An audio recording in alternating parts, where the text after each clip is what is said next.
Hello guys! Welcome to Bog's Kitchenette, and today's vlog ay magtutour tayo sa aking room dito sa Regal Hotel dito sa Causeway, Hong Kong Island. So, let's go!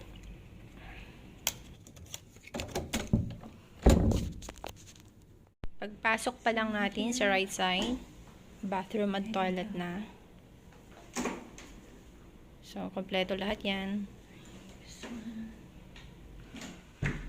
May towels, may phone, tapos ito, may toothpaste and toothbrush na din sa bottled water.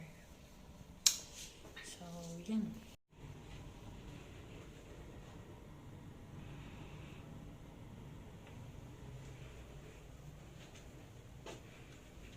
So, open the light.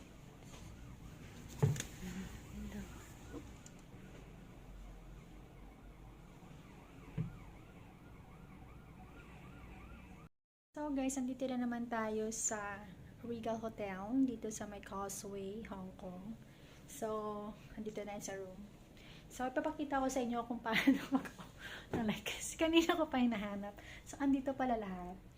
So, ayan. Ito yung ayun, foyer light, room light, and then ito yung bedside lamp. So, dito mo lang lahat. So, kung gusto mo mag-makeover, itong pipindutin mo, pag don't disturb, ayan. So, may mga temperature, high, medium sa air conditioner. So, lahat yan ano na yan dyan. So, yun. So, yun na guys. Ito yung ano nila. So, ito yung cabinet sa loob. So, ito yung refrigerator. This one, yung refrigerator nila dito. So, may mga